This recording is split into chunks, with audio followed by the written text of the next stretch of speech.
I had not meant to give him the coin. That is the first thing worth saying, before this story turns into something it was not at the start. I had meant to drop it into the alms bowl at the gate and walk past with my hood up and my eyes down, like every other unclaimed woman dragged to Iron Hollow that week. The bowl was overflowing. The boy supposed to be guarding it was watching a juggler, and the man sitting on the cold stone with his back against the wall did not look like he was going to ask anyone for anything. That was probably what did it. He was wrapped in a cloak that had been good once and was not now. His hair was unbrushed and the colour of wet bark. There was a streak of dried mud along one cheekbone he had not bothered to wipe off. He was watching the courtyard the way a man watches a river, patiently, like the river had not yet shown him what he had come to see. I had passed my 22nd winter, which, by pack law, meant I was 4 years past the age I should have been claimed, and 2 years past the age my mother had stopped pretending she was not embarrassed about it. I had come to the claiming feast because my brother Aldrich had begged me to, and because the alternative was sitting in our cottage listening to him cough. I had not come to be chosen. I stopped in front of the man with the mud on his face and reached into my purse. There was 1 coin left in it, copper, thin from handling. I had been planning to buy bread on the road home. I crouched and pressed it into his palm. His hand was warm. That surprised me. Everything else about him looked cold. "For your trouble," I said, which was a foolish thing to say, because what trouble could he possibly have that a single copper would fix? But the words were already out. I tucked them away to be ashamed of later. He looked up. His eyes were the colour of pale river ice, which is to say, grey at the edges and going somewhere darker in the middle. They moved across my face, the way a hand moves across a page, in a language one has just realised one can read. He did not blink for what felt like a long time. "I will remember it," he said. His voice was lower than I had been ready for. Educated, somehow, in a way the rest of him was not. I stood up too quickly. My knees did the small, treacherous thing knees do when one has not eaten since dawn. I pulled my hood further over my hair and walked into the great hall. I did not look back. I should have looked back. The Iron Hollow Hall was the largest indoor space I had ever stood inside. The ceiling went up and up into a darkness lit only by iron chandeliers, each one shaped like a stag's antlers and burning with candles thicker than my wrist. The floor was flagstone, polished by 3 centuries of boots. 3 long tables ran the length of the room. The far wall was a single tapestry, a black wolf, jaws open, standing over a broken crown. The unclaimed women had been put on the second table, the one nearest the door. We were not the point of the evening. The point of the evening was at the front, on a dais carved from a single piece of dark oak, where an empty chair sat beside the wolf throne. The Alpha King's seat. The Alpha King's empty seat. I had heard about him my whole life. Halvar of Iron Hollow. The wolf who had taken the throne at 23 by killing the cousin who tried to take it from him, and had ruled for 9 years without challenge since. They said he never smiled in public. They said his wolf was the largest anyone had seen in living memory. They said he had refused to take a Luna for so long that the council had finally forced his hand by ordering a claiming feast he had not asked for. They said he was very, very angry about it. I helped myself to bread and decided I was going to leave before he showed up. A woman to my left elbowed me. "Eat slow, he has not arrived yet." I noticed. He may not arrive at all. They say he has refused 3 feasts already. Lucky him. She laughed, a small, startled laugh, like she had not expected to be amused tonight. "You do not want to be chosen?" "I want to go home before the snow," I said, which was true and also incomplete. The fuller truth was that I had watched my mother be claimed and discarded twice in her life, and I had decided when I was 12 I would do neither. The woman opened her mouth to say something else, and then her eyes lifted past me, and the entire hall went quiet at once. I did not need to turn around to know who had walked in. You can feel a room reorient when an alpha enters it. The air does a thing. The people do a thing. Even the candle flames seem to lean. I turned anyway, because I was 22 and stupid, and I had never seen a king. He had stopped at the great doors. He had not yet taken a single step into the hall. He was wearing black, a long coat closed to the throat, no ornament, no chain of office, no crown. 3 men flanked him, 2 warriors, and a beater I would later learn was named Bron. His hair was still the colour of wet bark, and his cheekbones were still sharp, and there was no mud on his face anymore. He was looking directly at me. I felt the bread go dry in my mouth. I had given my last coin to the Alpha King. The Alpha King had been sitting in a dirty cloak at his own gate, watching his own claiming feast walk past him, and I had crouched in front of him and called him trouble.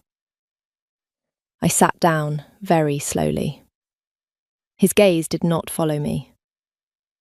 He walked the length of the hall at the pace of a man who has nowhere to be and an entire kingdom waiting for him to get there. He did not look at the unclaimed women. He did not look at the dais. He did not look at anyone. When he reached the wolf throne, he did not sit. "Sigrun," he said. A woman rose from the first table.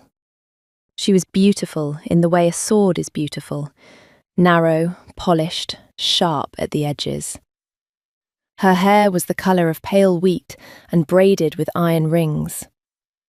She was wearing a green dress cut to display a heritage pendant the size of a thumb. I knew her name before he spoke it, because every village I had passed through on the way here had named her as the obvious next Luna. "My king," Sigrun Vale said, and her voice did the small, triumphant thing voices do when they have just been chosen in public. "Did you arrange the alms bowl at the gate this evening?" A pause, a very small one. "My king?" "The alms bowl. The boy guarding it. The beggar who has been sitting beside it since noon." "I do not understand the question." "Then you did not arrange it?" "No, my king." "Good," said the Alpha King. He sat down. He had not raised his voice once. He had not so much as moved his hand.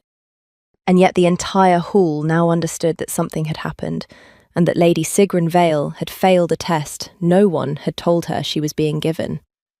I stared at my bread. I did not look up for the rest of the meal. I was, of course, summoned.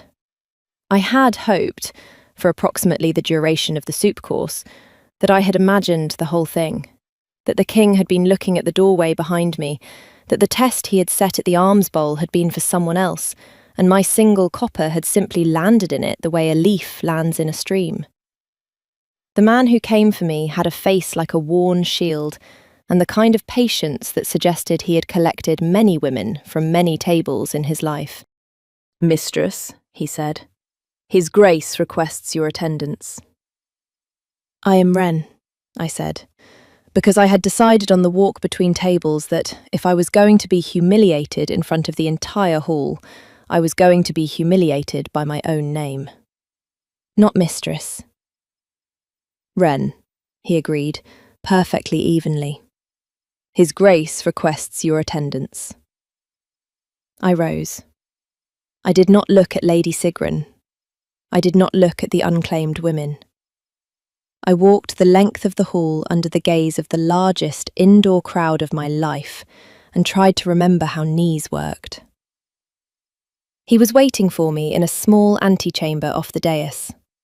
The door was open, There were 2 guards outside it, and no one inside. He was standing by a narrow window, looking at the courtyard where I had crouched in front of him 3 hours ago. He turned when I came in. The mud was gone. The cloak was gone. The dirty hair was clean and pushed back from his face. But his eyes were the same, pale river ice going darker in the middle, and they were looking at me the same way they had looked when I called him trouble. "You did not bow," he said. I noticed. He did the smallest possible movement with his mouth. It was not a smile. It was the place a smile starts before a man decides whether to allow it. "I owe you a coin," he said. He reached into the pocket of his black coat and produced it. My copper. Thin from handling. He had carried it with him from the gate to the dais to this room. He set it down on the windowsill between us. I turned the coin once in my fingers. That was a test. It was. For her. For several of them. You were not one of them. Why not? Because you were not on the list. He said this so plainly, I did not at first understand. It was the most dangerous sentence anyone had said to me in 22 years. I picked up the coin. It was warm from his pocket. There is a list. There is. And I am not on it. You were not. I caught the tense. He watched me catch it. He did not look away. There was something happening in his face that he was working very hard to keep still. A thing in the corner of his mouth, a thing in the muscle of his jaw, a thing in the way he had not yet stepped any closer to me. "My king," I said, and I was surprised to hear that my voice was steady. "I have given you my last coin, and walked into your hall and stood in front of your court. If you have brought me here to tell me I was not on a list, that is acceptable. If you have brought me here for any other reason, I would like to know it now." He did step closer. 1 step, not 2.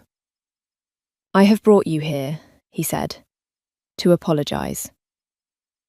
If you are still with me, and I hope you are, because I am about to tell you the part I have never managed to tell straight, stay.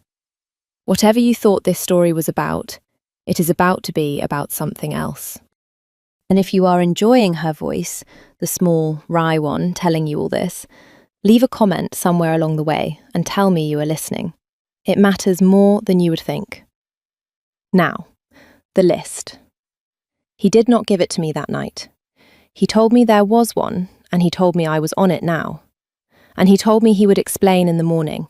And then he had the beta with the shield face escort me to a guest chamber that was 3 times the size of my mother's cottage and had a fire already lit in it. I did not sleep.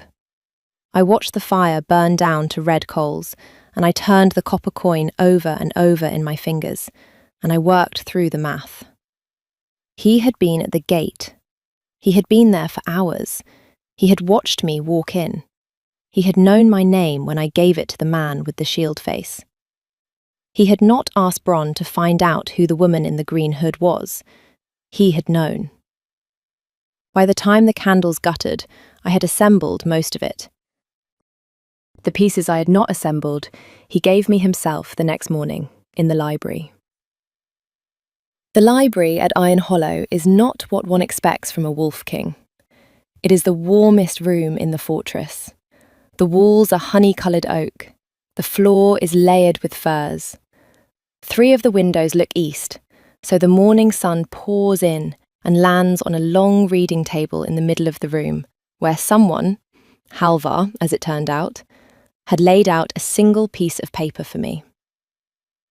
It was a list of names, 46 of them, in a clean scribe's hand. Every name except one had been crossed out. Some had been crossed out cleanly. Some had been crossed out, and then a second time with vehemence. A few had small notes in the margin, in handwriting that was not the scribe's, sharper, more pressed down. Cruel to her sister, one note said. Beats her horses, said another. Spoke to a beggar like he was furniture.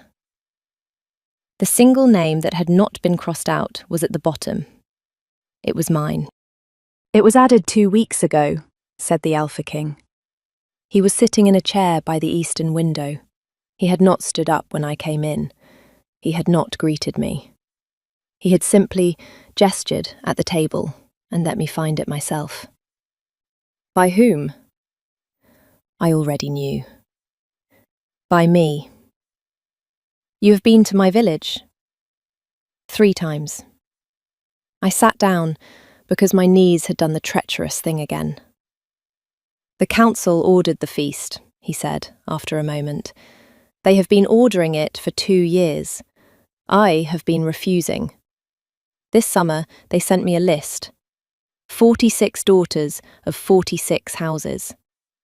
I was given to understand that I would attend the feast and choose, or I would be challenged. By whom? Whoever the council chose to send. I looked at the list. I looked at the small, fierce notes in the margins. Cruel to her sister. Beats her horses. Spoke to a beggar like he was furniture. You went to 46 villages. 43. 3 of them I had already met. And you crossed off every name. Yes. And then you added mine. Yes. And then you sat at the gate of your own feast, dressed as a beggar, to see who would walk past me. I sat at the gate, he said, very carefully, to see if I had been wrong. I looked up. He was not looking at me. He was looking at the eastern window. His hand was on the arm of the chair and his fingers were very still. Wrong how? Wrong about you. I waited. He did not finish. I have learned since that this is the thing about Halvar. When something costs him, he goes quieter, not louder. The bigger the admission, the smaller the voice.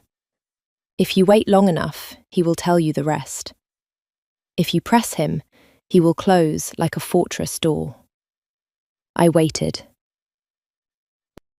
My wolf, he said eventually, still not looking at me. Decided in your father's barn 9 months ago. I was hunting boundary markers. You came out at dusk to feed a sick foal. I did not know your name. He did not care. He, my wolf. Your wolf decided what? He did look at me then, pale river ice, going darker in the middle. He looked at me for what felt like a long time, and I understood, slowly, that what he was about to say was not going to be the kind of admission that could be unsaid. That I was finished, he said, looking. I did not know what to do with my hands.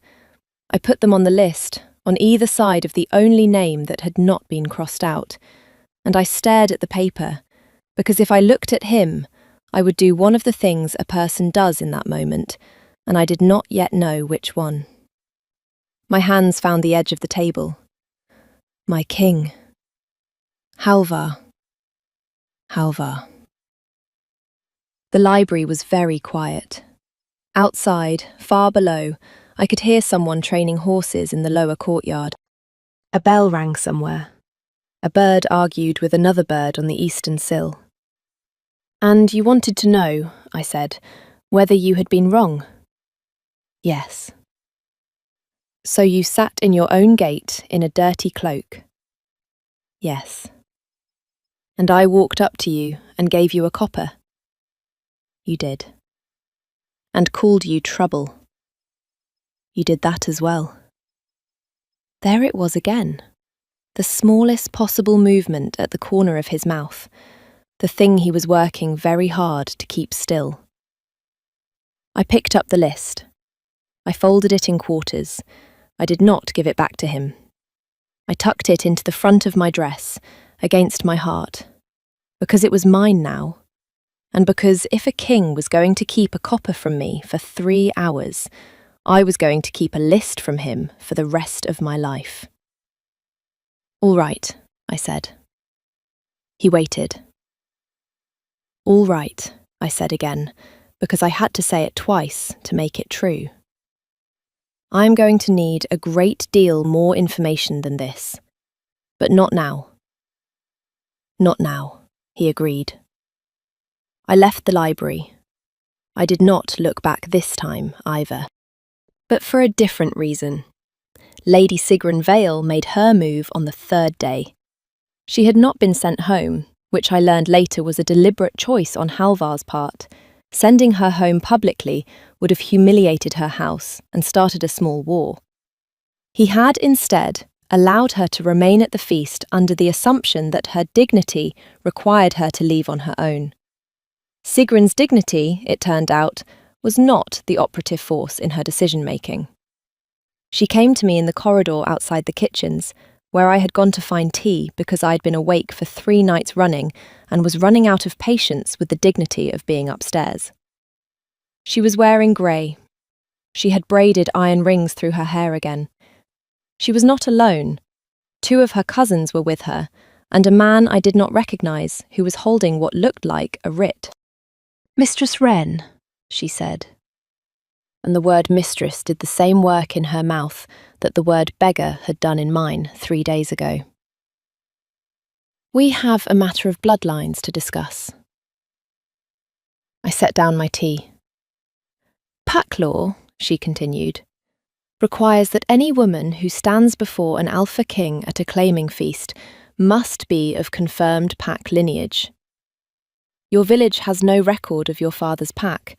Your mother was claimed and rejected twice. We have prepared the forms." She gestured. The man with the writ produced it. "You will withdraw from the feast," she said, quietly. "You will leave Iron Hollow before nightfall, and you will not speak of having been here. The king will be informed that you became homesick. No one will suffer for it." It was an elegant trap, and she had clearly been planning it since the moment she watched me walk up the length of the hall. The forms were real. Pack law on lineage verification was real. Halvar himself could probably override it, but doing so publicly would suggest he was bending the law for a woman whose blood was, in fact, suspect. And Sigrun knew it. I looked at her for a moment. I had not slept. I was holding a cup of tea. I was 22 years old, and I had given my last coin to a king who had carried it in his pocket for 3 hours. And I was not, it turned out, in the mood. "Lady Sigrun," I said, "my mother was claimed and rejected twice because she chose poorly twice. That is not a lineage problem. That is a judgment problem. The judgment did not run in the family. I have made better choices than my mother, and I'm about to make another one now." I drank the rest of my tea. I set the cup down. I walked past her, around her cousins, past the man with the writ, and I went to find the Alpha King. He was in the lower courtyard, where someone had been training horses. He was watching a young mare being put through her paces by a thin boy who did not look old enough to ride her. He turned when he heard me coming. He saw my face. He did not ask what had happened.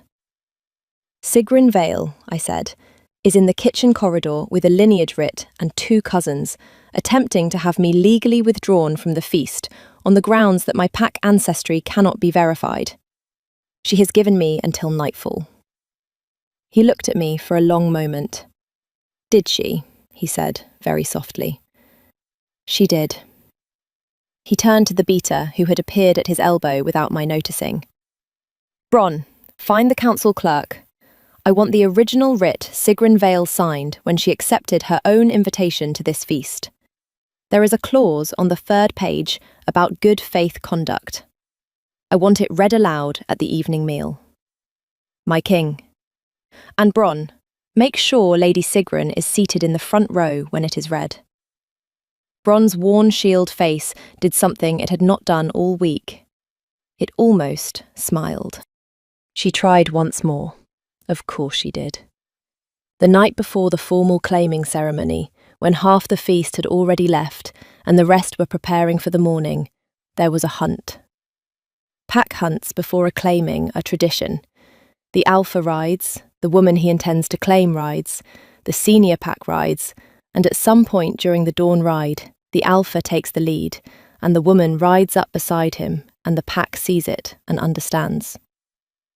I was not a rider. I had said so.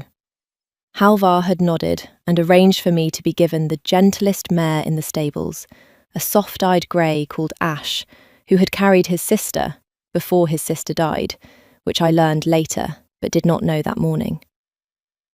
The girth strap on Ash's saddle had been cut almost all the way through. I do not know whether the cut was meant to throw me, kill me, or simply humiliate me at the moment the king turned to ride beside me. I do not need to know. The cut existed. It had been done in the hour before the hunt. It had been done by someone with access to the stables, and motive to want me unhorsed in front of the pack. I felt the saddle give about half a mile from the gate. Ash was a kind mare. She did not bolt. She felt the wrongness of the weight and stopped, and the saddle slid sideways, and I came off her at a slow, strange angle and hit the frozen ground, hard enough to drive the air out of my lungs, and not, by the smallest grace, hard enough to break anything. The pack was perhaps 30 paces ahead. Halvar was at the front.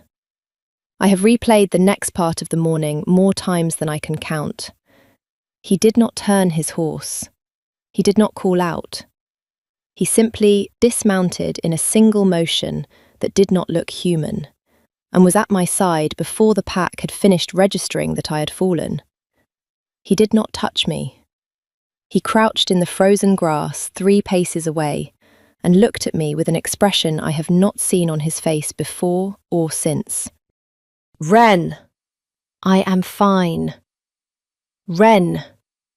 I am fine, Halvar. The girth was cut. I am fine. Help me up. He offered his hand. I took it. I stood. I brushed frost off my cloak with hands that were doing something close to shaking and refusing to admit it. The pack had reached us. Bronn was already crouched by Ash's saddle, examining the leather. He held up the strap. The cut was clean and deliberate, and not visible from above. Halvar looked at the strap. He looked at the pack. His eyes found Sigrun Vale, who had ridden out with her cousins and was at the back of the group, very pale.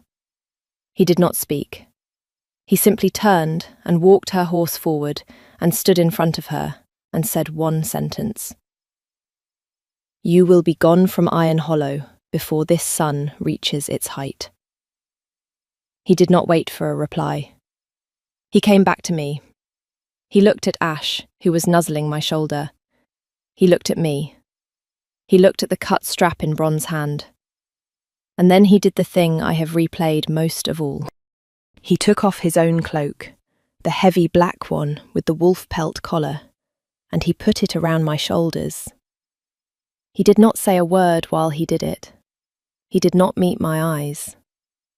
He fastened the clasp at my throat with hands that were not entirely steady.